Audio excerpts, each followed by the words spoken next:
Que l'Éternel te bénisse et qu'il te garde. Que l'Éternel fasse luire sa face sur toi et qu'il t'accorde sa grâce. Que l'Éternel tourne sa face vers toi et qu'il te donne la paix. Amen. Amen. Soyez bénis. Soyez bénis tous autant que vous êtes ce matin. Tous autant que vous êtes ce matin, merci Saint-Saint, soyez bénis. Et ce matin, on va parler de quelque chose. Il y a quelque chose de grandiose. Le but ce matin, c'est pas de se péter les bretelles. Le but, c'est pas de dire je vous l'ai déjà dit, hein, finissez vos mots quand vous parlez, hein, c'est bien important. Il manque 3 lettres après, il manque S-U-S, Jésus, ok? Lâchez le je, pognez le Jésus. C'est bon? Oui. Fait que ce matin, ce qu'on va faire, c'est qu'on va parler vraiment, qu'est-ce que la parole dit de nous? Qu'est-ce qui s'en vient? C'est tout proche. C'est tout proche. Qu'est-ce qui s'en vient pour nous autres? Est-ce que vous êtes excités ou bien vous êtes pas trop ça? Alléluia, oui, c'est le meilleur qui s'en vient. Alléluia. Oh oui. Je vous ai béni tantôt, puis je vous ai béni parce que vous faites partie. Avant, dans l'Ancienne Alliance, il y avait Israël. Ça, c'était le peuple choisi de Dieu. Maintenant, on fait partie aussi de ça. On ne fait pas partie d'Israël, on fait partie des enfants de Dieu. On est choisi par Dieu. Et puis ça, c'est tout un privilège. Si vous ne le savez pas encore, vous êtes appelés à régner. Amen. Wow. Parce que Jésus est le roi des rois. Le roi des rois. Le Seigneur des Seigneurs. Ah, que c'est grand. C'est tout le... Hey, c'est pas Yann qui a décidé ça. C'est Dieu qui déclare ça. C'est la parole de Dieu qui déclare ça. Et puis on regarde, on va y aller immédiatement, on va s'en aller en 2 Timothée 2. 2 Timothée 2. La parole de Dieu a dit, si nous persévérons, nous régnerons aussi avec lui. Et si on le renie, lui aussi va nous régner. Mais si on est fidèle, et si on persévère, on va régner avec lui. La parole de Dieu qui dit ça. Donc, il y en a qui vont régner, c'est sûr. Et comme je vous connais, persévérant comme je vous connais, vous allez régner vous aussi. Amen. Comme si c'était passé, regarde, la parole de Dieu a dit que toute vérité soit reçue sur la confession de 2 ou 3 témoins. On va y aller pour un autre témoin. On va aller dans l'Apocalypse. Dans l'Apocalypse, le chapitre 20, verset 6, « Heureux et saints ceux qui ont part à la première résurrection. La seconde mort n'a point de pouvoir sur eux, mais ils seront sacrificateurs de Dieu et de Christ, et ils régneront avec lui pendant 1000 ans. » Ouais, ben là, Yann, moi, je vais régner pendant 1000 ans. C'est long, mais c'est juste 1000 ans. Oh, attendez un peu. Dieu, il va pas mal plus loin que 1000 ans, parce que deux chapitres plus loin, il dit il n'y aura plus de nuit. Ils n'auront plus besoin ni de lampe ni de lumière, parce que le Seigneur Dieu les éclairera, et ils régneront au siècle des siècles. Amen. Hey! C'est permanent, ça, là! Wow! Tu sais, des fois, la vie, des fois, nous fesse, solide. On est ébranlé un peu, mais c'est des choses comme ça qui peuvent nous redonner l'espoir. De voir qu'est-ce que Dieu il pense de nous, qu'est-ce que la parole de Dieu elle pense de nous. Parce que, mes frères, mes sœurs, tu sais, qu'on soit d'accord ou pas, qu'on est issu d'une lignée royale de Christ en tant que ses frères et ses sœurs, en tant que ses co-héritiers, qu'on y croit, qu'on soit d'accord ou non, ça n'a pas d'importance. C'est ce que la parole de Dieu a dit de nous.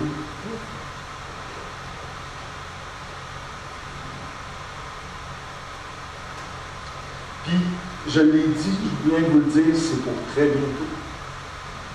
Pour très, très bientôt.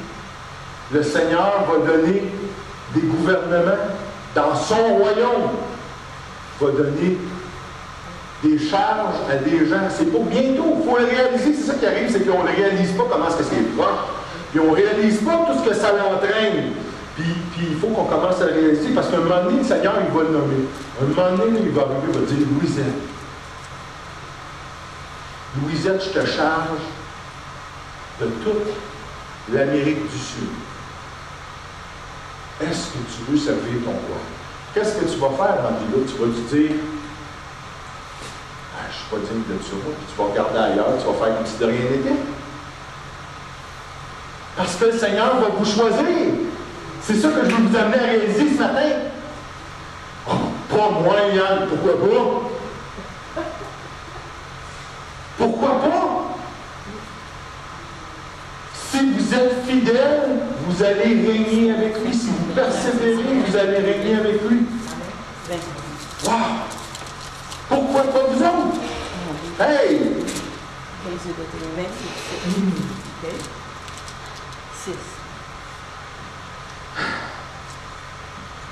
Fait qu'on fait partie de la famille de Christ, de la famille d'une lignée royale. Si on fait partie de la lignée royale, comment ça se fait? Ça devrait paraître. Hein? Ça devrait paraître. Comment ça se fait de voir qu'il y a tant de divisions dans le corps de Christ aujourd'hui? Comment ça se fait qu'il y a tant de jalousie? Comment ça se fait qu'il y a tant de commérages, de raconteurs, de calomnies? Il y a plusieurs raisons à ça. Il y a un ennemi qui s'élève contre nous autres, vous savez. Puis l'ennemi, lui, il ne va pas rester les bras croisés à dire « Ah, c'est beau, faites ce que vous faites, votre affaire, je vous laisse aller. » Non. Il y a aussi bien de la chair en nous autres. Bien de la chair qui nous empêche de nous unir et d'être un corps cohérent. Un matin, comme je vous ai dit, je vais vous parler de votre futur en tant que roi et reine. Puis qu'il faut commencer à le voir. Il faut commencer à le savoir que c'est ce que Dieu veut pour nous autres. Dieu, là, oui, il est tout puissant. Il est tout suffisant. Mais il a besoin de chacun de nous pour administrer son royaume. Là, on va rentrer un peu dans le royaume, si vous le voulez bien. Parce que être roi et reine dans le royaume de Dieu, ça va demander à quelque part un changement. Là, je parle pour moi. OK? Je parle pas pour vous autres, je parle pour moi. Vous autres, vous êtes super extraordinaires. Ça va bien votre affaire. Mais ça va demander un changement parce qu'on va entrer dans un royaume. Qui ici connaît c'est quoi vivre dans un royaume? Personne, hein? Ça va être une nouvelle réalité. Je vais vous dire une affaire, il y en a, je m'excuse de dire ça, là, mais ça va les choquer d'être dans un royaume. Parce que dans un royaume, il y a un roi. Puis ce que le roi dit, ça l'arrive. On vote pas ça en comité, là. J'ai pas parlé d'une démocratie, j'ai parlé d'un royaume. Oh! Je m'excuse les cœurs sensibles, mais quand Jésus va dire c'est comme ça, Amen. Et c'est dommage parce qu'aujourd'hui, il y a bien des gens qui sont affectés par... Regarde, c'est l'esprit du monde. Et je ne dis pas que c'est mauvais la démocratie, bien au contraire. Mais c'est un système inventé par l'homme. Jésus ne viendra pas établir une république sur la terre. C'est son royaume. Puis ce qu'il va dire va être. Amen? Amen. Puis, c'est plate aussi parce que, tu sais, quand il y a un roi qui est au-dessus de toi, qui dit quelque chose, mais il faut que tu obéisses. Puis c'est dommage, mais il y en a plein qui vont avoir bien de la misère à obéir au roi. Oh non, non, Yann, mais que ça soit devant Jésus.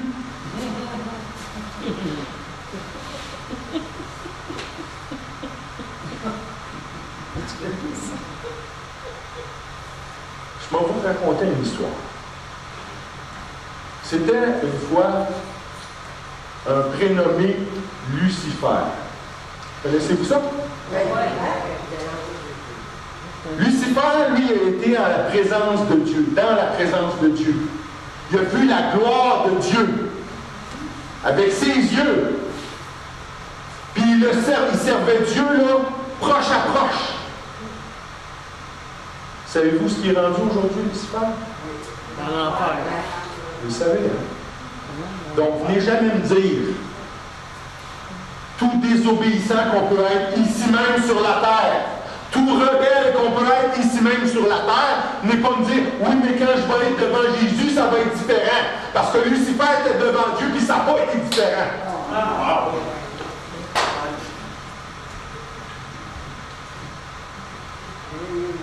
C'est ça le royaume de Dieu. Il va falloir que quand Jésus dise telle chose, oui Seigneur, me voici.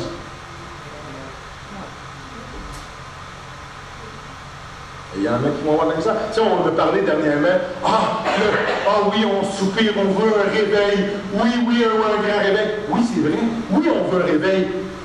Mais si tu n'es pas capable de provoquer un petit réveil, d'embarquer dans le petit réveil, dans ta région, dans ta ville, dans ton quartier, comment tu vas faire pour embarquer dans le grand réveil quand il va arriver?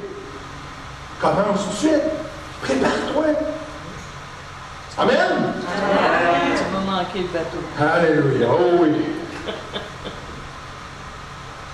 Donc, pour régner, les fils et les filles de Dieu que vous êtes, si le Seigneur dit, Francine, je te donne un gouvernement, bien, pour gouverner, généralement, ça prend de la maturité. Ça prend de la responsabilité. Il faut être fidèle. Vous vous souvenez, la semaine passée, on a parlé des fruits de l'esprit? Hein? Vous souvenez-vous d'un certain fruit qui s'appelle la fidélité? Oui. Hein, qu'est-ce que je vous avais dit que la fidélité? C'est une mesure de quoi? De maturité. Tu vois la maturité de quelqu'un à sa fidélité. Hein, vous vous souvenez des boules de crème glacée? Oui. Ça, tout le monde s'en souvient parce que c'est tellement bon la crème glacée. Mais tu sais, tu as un cornet avec une boule, là, espère pas d'en avoir 4 boules si tu n'es pas capable d'en gérer une. Commence par être fidèle avec une boule. Puis après ça, le Seigneur va prendre 2, puis 3. En ça, la fidélité, c'est une marque de maturité. Puis on a besoin de ça quand ça va être le temps de régner avec Jésus-Christ. Parce que quelqu'un de mature, hélas, comme on a parlé la semaine dernière, accomplit pas les œuvres, accomplit pas, comment je pourrais dire ça? Il éblouit pas par les fruits de l'esprit qui se manifestent dans sa vie, il va accomplir les œuvres de la chair.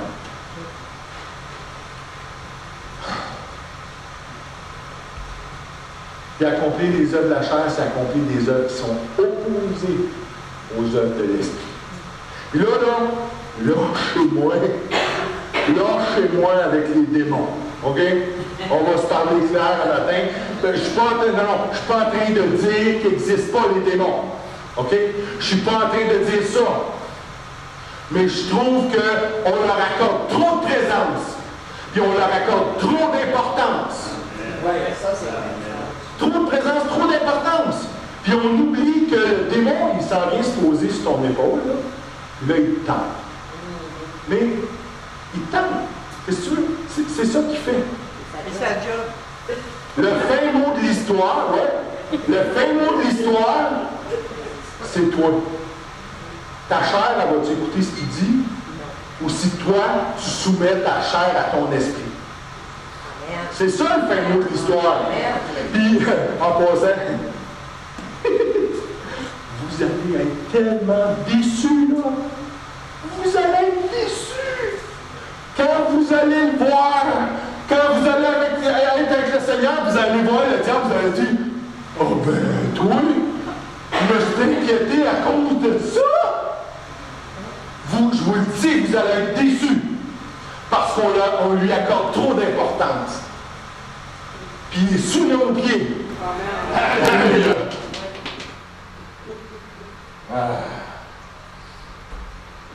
Je vous ai parlé tantôt de l'esprit du monde. On agit selon l'esprit de Dieu, pas l'esprit du monde. OK? Puis, je vous dis pas, c'est pas le but, c'est pas de dire d'être, je veux pas vous dire d'être méchant. C'est pas d'être méchant avec les gens. C'est de vivre dans la vérité. OK? Parce que ce qui arrive dans notre société aujourd'hui, ce qui est dommage, il y a trop de flattage dans le sens du poil. Il y a trop de politiquement correct. Puis il ne faut pas offenser un autre, puis je vous l'ai déjà dit, l'offense. Quelqu'un me parle, OK? Juliana arrive et elle me dit quelque chose, puis ça me blesse. C'est pas Juliana qui m'a blessé. C'est moi. C'est moi qui ai pris ce qu'elle a dit, puis je l'ai appliqué à mon système de valeurs, puis je l'ai viré tout croche, puis j'ai pris offense, puis je reste là-dessus. Puis là, je ne l'aime plus. Puis elle, puis là, je commence à m'aider, puis à faire de la calomnie sur elle. Hey!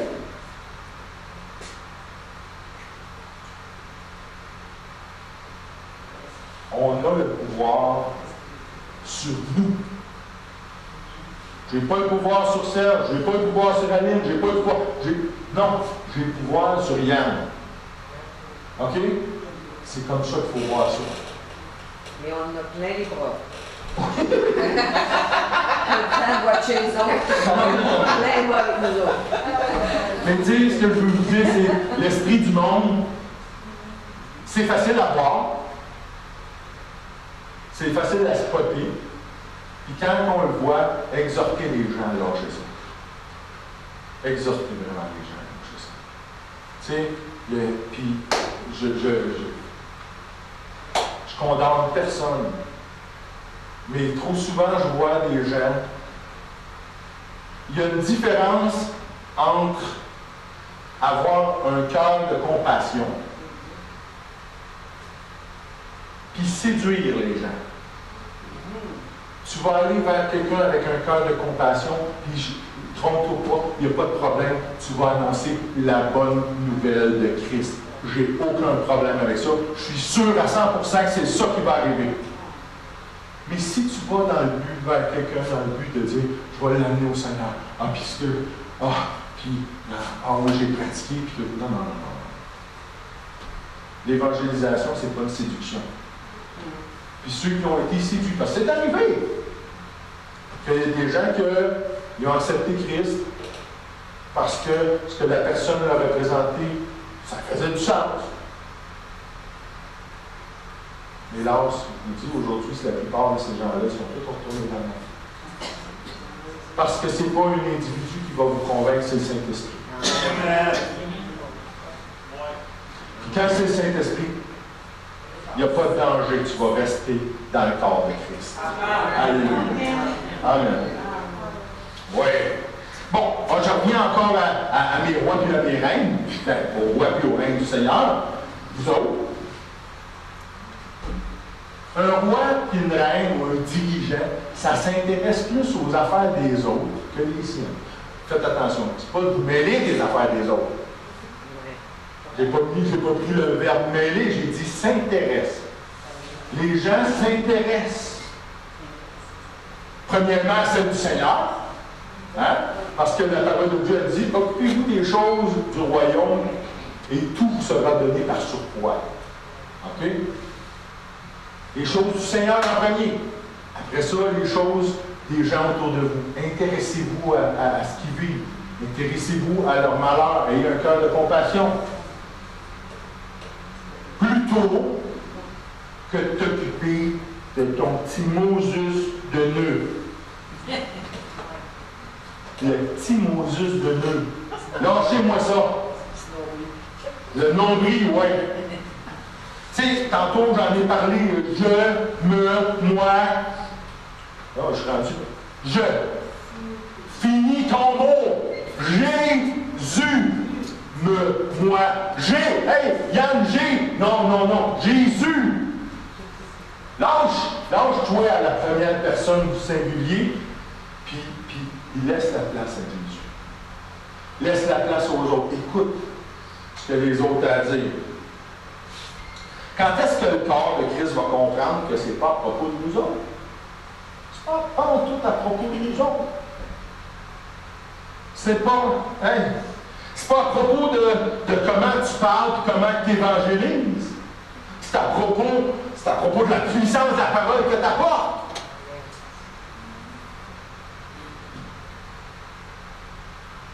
C'est pas à propos de comment tu parais ou l'intensité de ton charisme. Tu es un miroir. Tu es le reflet du Seigneur Jésus. C'est le reflet, c'est à propos du reflet que tu apportes, Seigneur Jésus. Alléluia. C'est même pas à propos de ta belle voix quand tu t'élèves en louange pour le Seigneur. C'est à propos de ton cœur qui brûle pour lui. C'est de valeur, mais quand tu arrives devant les gens, il n'y a personne qui peut le voir dans le cœur qui brûle pour lui. Fait que c'est pas important ce que les gens voient. Ce qui est important, c'est qu'il brûle pour lui. Amen. Donc, tout est à propos de Jésus. Pas ta présentation, lui. Pas tes belles paroles, lui. Pas ton entre-gens, lui. Le Baptiste, dans l'évangile de Jean, a déclaré quelque chose.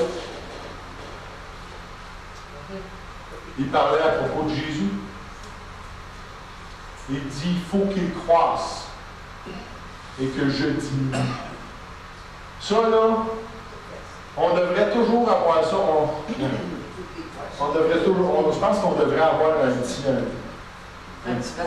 bracelet marqué dessus. S'il te plaît, diminue. Pour que Jésus y croie. Pour que Jésus y croisse. Parce que le but, on le sait, le but, c'est que quand les gens te voient, ils ne voient pas Rachel, ils ne voient pas Martine. Non, quand ils te regardent, ils voient Jésus-Christ. Hein? Puis on a vu ça la semaine passée. Comment faire? Comment faire ça? Moi, Jésus, je ne le connais pas, je ne l'ai pas vu, il a vécu 2000 ans passés. On a tout parlé de ça la semaine dernière.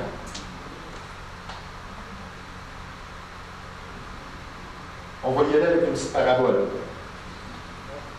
Une petite qui est longue, mais c'est pas grave. C'est la parole de Dieu. Donc, on s'en va à l'Évangile de Jean, au chapitre 10. En vérité, je vous le dis. Bon. Hein? Quand on entend ça, en vérité, je vous le dis. Hein? Quand on entend ça venant de Jésus, c'est quoi que tout de suite qui allume dans notre tête une lumière, tout de suite, là, une lumière rouge. Wow, stop! C'est important. Si Jésus il dit en vérité, je vous le dis, arrête tout ce que tu fais et rouvre tes oreilles. Et puis les oreilles de ton cœur. Je vous le dis, celui qui n'entre pas par la porte dans la bergerie, mais qui y monte par ailleurs, est un voleur et un brigand. Mais celui qui entre par la porte est le berger des brebis. Le portier lui ouvre et les brebis entendent sa voix. Il appelle par leur nom les brebis qui lui appartiennent et il les conduit dehors. Verset 4. Lorsqu'il a fait sortir toutes ses propres brebis, il marche devant elles et les brebis le suivent parce qu'elles connaissent sa voix. Elles ne suivront point un étranger, mais elles fuiront loin de lui parce qu'elles ne connaissent pas la voix des étrangers. Jésus leur dit cette parabole, mais elles ne comprennent pas de quoi il leur parlait. Ça, on parle des 12. Les 12, ils sont bien fins de suivre Jésus, mais des fois, la lumière est allumée, il n'y a personne à la maison. C'est pour ça, regarde Jésus comment il était gracieux, il parlait en parabole afin que tous comprennent. Puis c'est pour ça aujourd'hui, je vous emmène ça, pas parce que vous ne comprenez pas, mais parce que je veux m'assurer que tous comprennent, comme Jésus l'a fait avec les 12. OK, on continue au verset 7. Jésus leur dit encore, en vérité, je vous l'ai dit. Eh boy, là c'est sérieux. Je suis la porte des brebis. Tous ceux qui sont venus avant moi sont des voleurs et des brigands, mais les brebis ne les ont point écoutés. Je suis la porte. Si quelqu'un entre par moi, il sera sauvé, il entrera et sortira, et il trouvera des pâturages. Au verset 10. Au verset 10. Non. Ah. Oui. Le voleur ne vient que pour dérober, égorger et détruire. Moi, je suis venu afin que les brebis aient la vie et qu'elles soient dans l'abondance. Oh, Yann, tu prêches un évangile de prospérité. Non. Je prêche la parole de Dieu. Puis la parole de Dieu, Jésus-Christ, de sa propre bouche, quand il dit en vérité, je vous le dis, je suis venu pour que les brebis aient la vie et qu'elles soient dans l'abondance. Amen. C'est Jésus qui a déclaré ça. Je ne suis pas en train de dire qu'il faut être riche à déborder, puis à devenir méchant, puis à devenir malin. C'est pas ça. C'est pas ça. C'est pas cette richesse-là. Mais Jésus connaît le système, connaît la terre, connaît le monde, puis il sait que pour qu'on ait un impact, le corps de Christ, la pauvreté, là, ça ne vient pas de Dieu, ça vient du diable. OK? Fait que Dieu, il veut qu'on soit en vie, qu'on soit en santé, comme il est dit dans 1 Jean 3, prospère à tous égards et soit en bonne santé. C'est la volonté de Dieu qu'on soit en bonne santé. Puis ici, il dit, il veut que les brebis soient dans l'abondance. Fait que, connaissez ce que Dieu veut pour vous. C'est important. Je suis le bon berger. Le bon berger donne sa vie pour ses brebis. Mais le mercenaire qui n'est pas le berger, à qui n'appartiennent pas les brebis, voit venir le loup, abandonne les brebis et prend la fuite. Et le loup les ravit et les disperse. Verset 13, le mercenaire s'enfuit parce qu'il est mercenaire et qu'il ne se met point en peine des brebis. Je suis le bon berger. Je connais mes brebis et elles me connaissent. Comme le Père me connaît et comme je connais le Père, et je donne ma vie pour les brebis. Verset 16, j'ai encore d'autres brebis qui ne sont pas dans cette bergerie. Celles-là, il faut que je les amène, elles entendront ma voix, et il y aura un seul troupeau, un seul berger. Amen. Amen. Voyez-vous, le Seigneur, dans cette parabole-là, il montre c'est quoi sa volonté pour l'humanité. Pour l'humanité au grand complet. C'est ça qu'il souhaite. Dans ce qu'on vient de voir, c'est qui le berger? C'est Jésus. Le bon berger, c'est Jésus. Celui qui donne sa vie pour ses brebis, c'est Jésus. Les mercenaires, savez-vous c'est qui? C'est moi. C'est moi. Moi, oui, le Seigneur m'a confié de m'occuper d'une partie de sa bergerie, mais je ne peux pas être fidèle jamais comme le Seigneur. Jamais. Jamais je ne prétendrai être prêt à... Je dois donner ma vie. Non. Pourquoi? Parce que je suis un mercenaire. Parce que je ne suis pas le bon berger. Est-ce que ça veut dire que je suis méchant et que... Non. Du tout. Mais ça veut dire que moi, contrairement au bon berger, moi j'ai des failles. OK? Les brebis, c'est qui? C'est nous tous. C'est nous tous. Puis le Seigneur a parlé qu'il y avait d'autres brebis à la fin. Il y a d'autres brebis. C'est des brebis qui ne sont pas dans sa bergerie. C'est des brebis qu'on va voir quand on sort d'ici. Oui, des bons brebis. Oui. C'est des gens du monde. Mais pourtant, c'est des brebis que le Seigneur soupire après. Oui. Le loup, c'est qui? L'ennemi. Mais oui. Et là, c'est là qui est merveilleux. Voyez-vous l'enseignement de Christ, comment c'est merveilleux? Le corps de Christ, là, c'est un troupeau. Puis, comme on l'a vu dernièrement, on le voit souvent, ça arrive fréquemment. Notre frère Yannick, tantôt on a parlé, combien est-ce que les églises à Sherbrooke, il y en a qui se parlent même pas. Et c'est dommage parce que le troupeau, dans ce temps-là, c'est qu'il est séparé. Puis le loup, là, il aime ça. Le loup, là, avez-vous déjà vu un loup, tout seul, arriver d'un vent, un espèce de gros troupeau de brebis, là, puis se garrocher dedans? Non. Jamais. Ça va être des brebis, t'as dit, regarde, le plus de l'agressivité des brebis, là, c'est de mâcher de l'herbe et de vous regarder en haut. Ça, c'est le plus agressif que vous allez voir d'une brebis. Et pourtant, le loup, il ne va jamais se garrocher dans un troupeau. Tout attrouper ensemble. Ce qu'il va faire, il va en empoigner une. Il va l'écarter, il va le casser. Quand il est plus avec ce troupeau,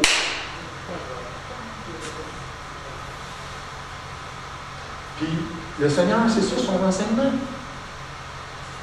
Il veut qu'on soit un troupeau ensemble, unis, pour éviter justement ça. Puis, admettons qu'il n'y a pas de loup, OK? Puis qu'il y a une petite brebis rebelle qui part, puis elle part toute seule, puis à un moment donné, elle se rend compte qu'il est où mon troupeau? Là, la brebis est tout seule, OK? Là, je vous parle des sans-églises. C'est pas un jugement, c'est pas une condamnation que j'apporte à matin. Je veux juste que vous réalisiez que c'est un sérieux handicap pour une personne de ne pas être unie à une église locale. Pourquoi? Parce qu'une brebis seule dans la nature, il faut qu'elle trouve sa nourriture. On s'entend qu'une brebis seule, c'est pas sûr qu'elle va savoir où aller chercher sa nourriture, de la bonne nourriture. Il faut qu'elle se défende. Il faut qu'elle trouve son point d'eau. Toutes des choses qu'avec son troupeau, elle n'avait pas de questions à se poser. Elle suivait le troupeau, il allait dans les pâturages. Le berger l'amenait sur le bord d'une rivière, il pouvait boire de l'eau, tout, était en sécurité avec ses pères. Hey! C'est ça la volonté de Dieu pour le corps de Christ. Ça ne convient jamais de dire, oh, moi, tu sais, les églises, là, moi, les églises locales, là, moi, non. Moi, j'aime mieux aller. Moi, là, moi, je prends ma nourriture spirituelle, je vais la chercher sur Internet. J'ai rien contre Internet. Mais il y a toutes sortes de choses sur Internet. Ouais. Il y a autant que la brebis, elle peut brouter du bon pâturage sur Internet, autant elle peut manger des chardons et des craquias sur Internet. J'encourage certaines personnes, je vais guider certaines personnes sur des enseignements sur Internet que je vais avoir vu avant, et que je sais que ça va être bon pour eux autres, que je sais que c'est de l'herbe tendre. Mais il y a trop de gens que, moi, EMCI, top chrétien, regarde, ce sont des bonnes choses et je ne parle pas contre ça, j'ai béni ces endroits-là, mais il y a toutes sortes d'enseignements, il y a toutes sortes de doctrines. Il faut faire attention. Donc, c'est ça que le Seigneur il veut, qu'on soit un troupeau. Fait que la stratégie du loup, c'est quoi? Isoler. Fait que, oui, on a parlé tantôt, il y a des gens qui ont été blessés par l'Église. Ils n'ont pas été blessés par l'Église, c'est pas vrai. Ils ont été blessés par des gens dans l'Église. OK? Parce qu'on l'a dit la semaine passée, l'offense, là, c'est jamais une situation, c'est jamais un immeuble, c'est jamais un char, c'est jamais... Non, c'est des personnes qui sont à la source de ça. OK? Mais là, les gens vont s'isoler parce qu'ils ont été blessés. D'accord, moi, je ne retourne pas là parce que j'ai été blessé. Oui, mais là, tu es tout seul. Que tu t'isoles quand la blessure est vive, là. Quand tu te fais mal, sérieux, puis tu as une grosse blessure, là, moi, j'arrive à côté de ta blessure, là, puis je fais ça. Et tu vas sauter. C'est sûr, je mets mon doigt direct sur la blessure vive. Donc, c'est normal quand ça arrive, tu tortilles. Je comprends ça, c'est tout à fait naturel. C'est naturel quand tu as été blessé de te retirer. Mais reste pas retiré longtemps. Parce que c'est dangereux pour toi. Amen? Puis d'ailleurs, Dieu lui-même, dès le tout début de la parole, on s'en va en Genèse, au chapitre 2. Un moment donné, il a créé l'homme. Il a créé Adam. Puis il a regardé Adam, puis là, un moment donné, il a mis tous les animaux devant Adam. Puis Adam, il les a tous nommés. Toute la gang. Mais il a trouvé personne. Il n'a trouvé aucun animal avec qui il avait une affinité. Puis il se sentait de plus en plus seul. Il ressentait de plus en plus la solitude. Puis Dieu a vu la tristesse d'Adam, puis il a dit, il n'est pas bon que l'homme soit seul. Pensez-vous qu'aujourd'hui, mais là, regarde, il s'est écoulé tant de milliers d'années depuis ce temps-là, ça a changé, puis c'est correct que les hommes soient seuls? Non, ça n'a pas changé. Dieu n'a pas changé son idée là-dessus. Pourquoi qu'on est ici aujourd'hui? Parce qu'il n'est pas bon que l'homme soit seul. C'est pour ça qu'on est ici. Parce qu'il est bon pour des frères de communier ensemble. Puis j'ajouterais même à ça que c'est notre responsabilité. Vraiment, c'est notre responsabilité auprès des gens qui sont sans église, sans assemblée. Le but, c'est pas de les amener à l'assemblée, c'est pas ça le but. Le but, c'est qu'ils aient, faut être en famille. Le but, c'est important. En famille, là, c'est là que tu as des vraies manifestations de la compassion dans la famille.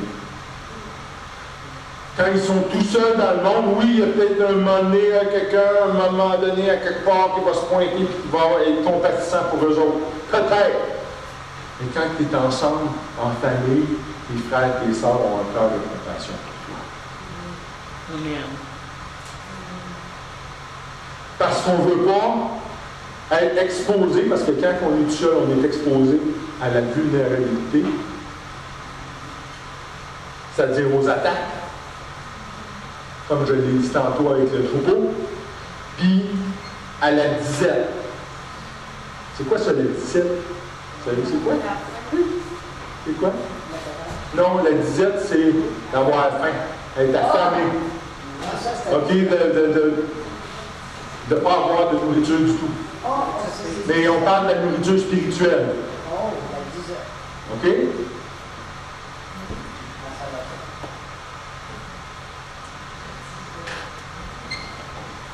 Bon, on revient au roi et au reine.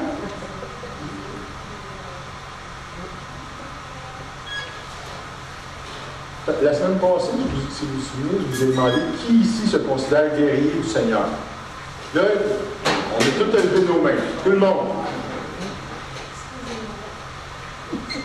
Un des traits, puis là, là c'est encore mieux parce que là, je vous dis que le matin, vous êtes des rois. Fait que vous êtes des rois guerriers. OK? Puis un des traits psychologiques dominants d'un guerrier, là, c'est concentrer sur son objectif. Un vrai guerrier, là, ça ne se permet pas d'être constamment dérangé. Ça ne se permet pas d'être impressionné ou offensé par des choses. Puis bien souvent, ce sont des choses qui impressionnent, qui offensent, qui dérangent le monde. Voyez-vous la différence quand je vous parlais tantôt de l'esprit du monde? Quand vous êtes offensé par des choses qui offensent le monde, qui vous impressionnent ou qui vous distraient,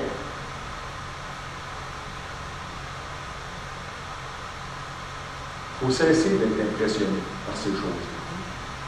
Si vous êtes un guerrier, si vous êtes un roi guerrier, l'offense, c'est la même chose. Puis regarde, je sais que je m'adresse à des gens qui ont une maturité, qui ont évolué, parce que je vous vois évoluer, je vous vois grandir. Puis je sais que si on monte de quelques années, vous seriez devant une telle situation, probablement que vous prendriez offense. Mais je sais qu'aujourd'hui, ce n'est pas le cas. Pourquoi? Parce que vous réalisez en tant que guerrier.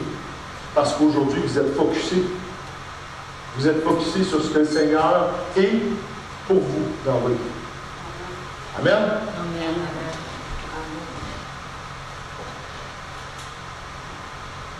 Mais attention là, arrêtez d'être impressionné. Ça ne veut pas dire arrêter d'être reconnaissant. Tu vois un miracle? Envoyez à genoux.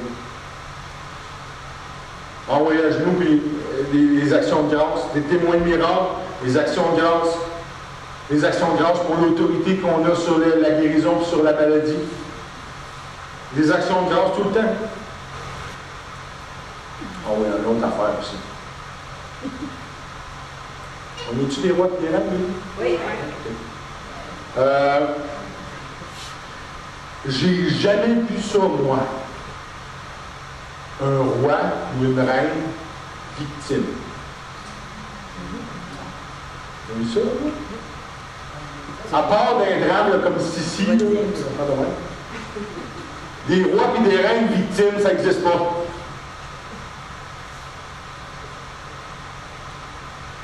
Des rois et des reines qui s'affaissent au moindre coup de vent. Non? À la moindre persécution, la Bible dit, raisonnons ensemble. On va raisonner, Seigneur. Okay? Je vais vous poser une petite question. Est-ce que moi, j'ai tordu le bras à quelqu'un ici pour accepter Jésus? Non. En fait, je ne vous ai peut-être pas présenté Jésus à vous personnellement, mais est-ce que la personne qui vous a présenté Jésus, elle vous a tout tordu un bras pour l'accepter comme Seigneur dans votre vie? Non? Ah! Vous avez choisi librement de suivre Christ? Oui? Bon, ben, quand vous avez fait ça, vous étiez au courant de suivre. Comme tout.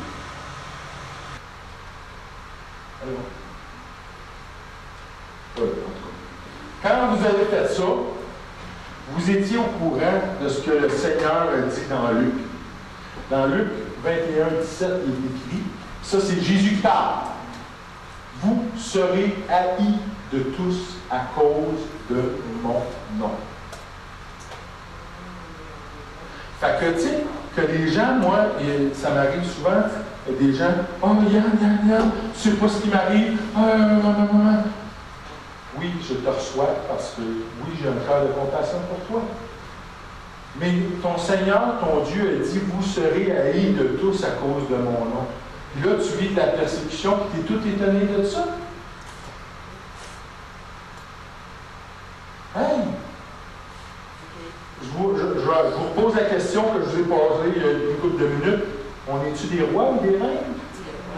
On est des rois ou des reines, oui ou non? Oui.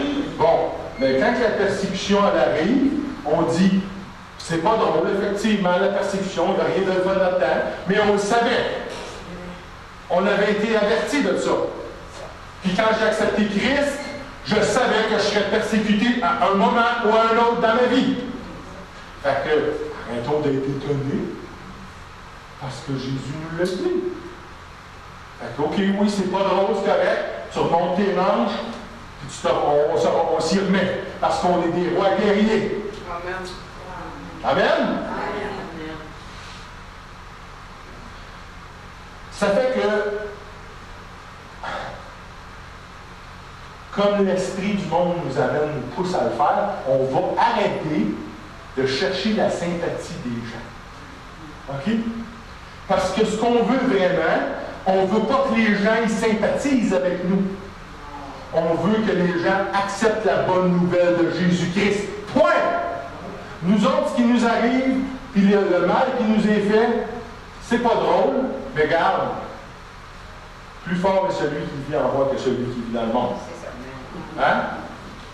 Fait que, quand l'offense arrive, quand que les tribulations, puis que tu te fais persécuter,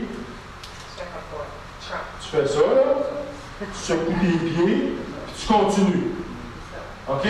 Parce que ce que tu veux, c'est que les gens viennent à Christ.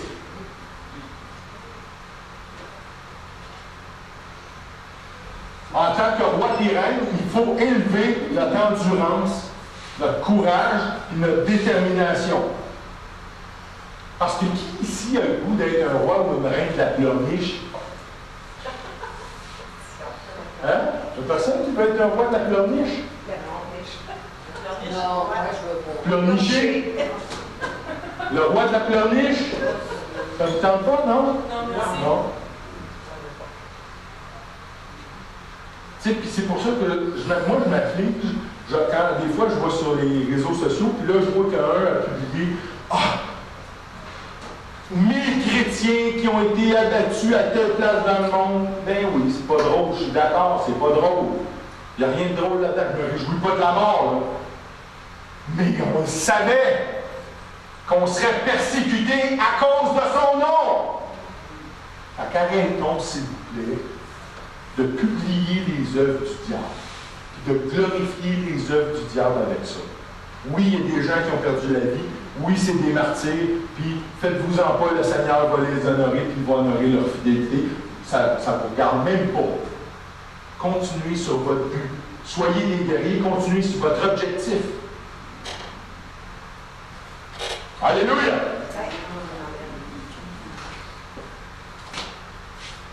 On est des rois et des reines, puis on est soumis au grand roi, le Seigneur Jésus. Vous allez répéter avec moi. Jésus est roi. Jésus est roi. Jésus est roi. Jésus est roi. Amen. Parce que si, à un moment donné, comme je vous ai dit, vous allez recevoir un gouvernement, le Seigneur Jésus va vous donner quelque chose. Selon votre fidélité, vous allez avoir un régner. Comment est-ce que vous pensez que les sujets dans votre gouvernement, comment est-ce que vous pensez qu'ils vont vous écouter si vous n'êtes pas capable d'écouter en premier lieu et d'obéir? Vous vous souvenez de ce mot-là? Vous savez ce que ça veut dire? Écouter Et Amen. Parce que dans le langage hébreu, schéma, ça veut dire écouter. Et non seulement écouter, parce que le mot schéma, c'était associé de façon très intime avec l'Éternel. Donc, tu écoutais l'Éternel, mais tu ne faisais pas juste écouter, tu obéissais.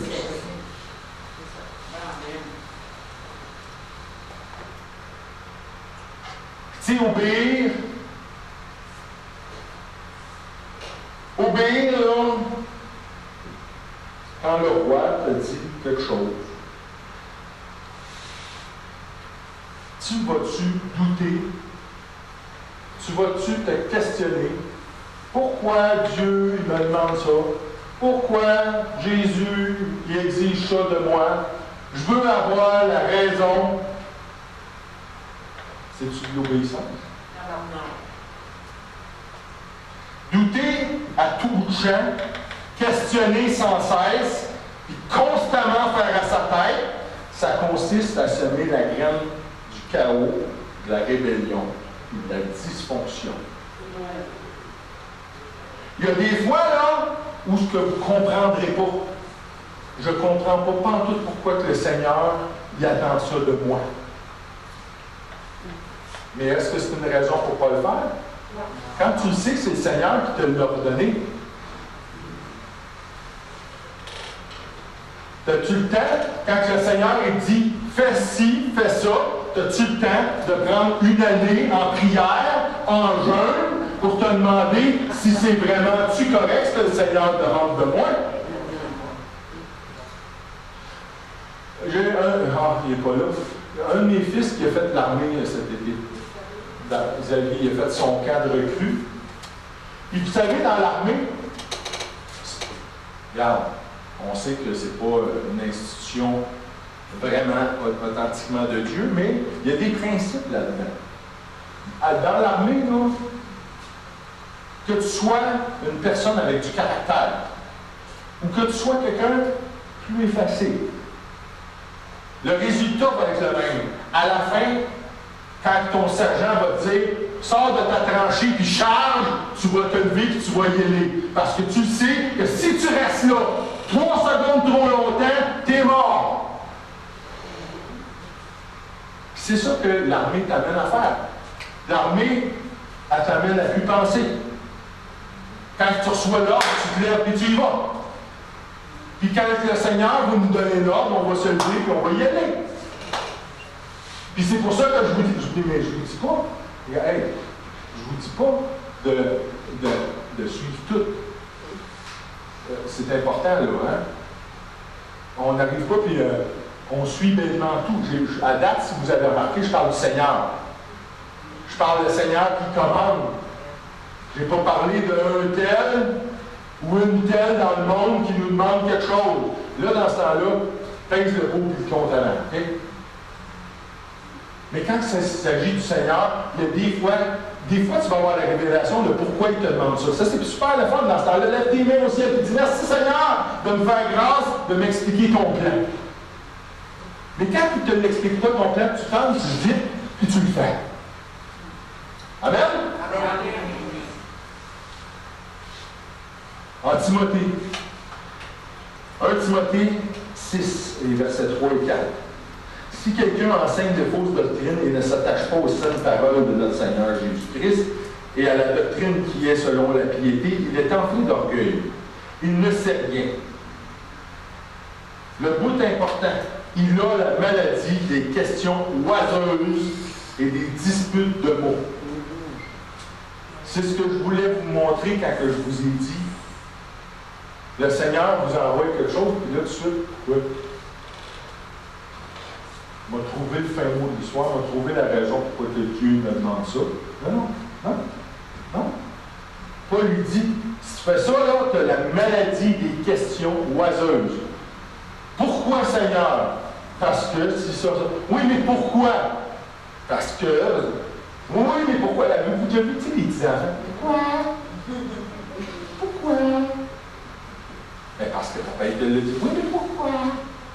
Pourquoi?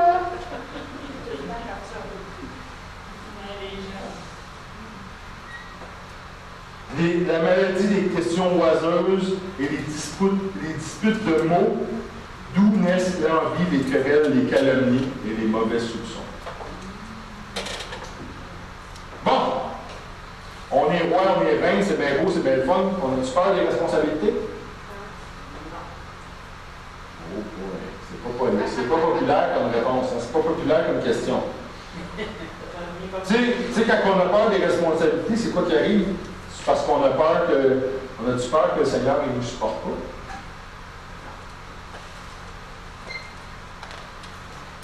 Tu sais, à un moment donné, il ne faut pas que tu aies peur de te mouiller si le Seigneur te met en situation de dirigeant. Il ne faut pas que tu aies peur. Il ne faut pas que tu aies peur de la critique. Il ne faut pas que tu aies peur du rejet. Ça, on appelle ça l'humilité. Puis l'humilité, c'est la marque d'un grand monarque, des rois et des reines. En Proverbe,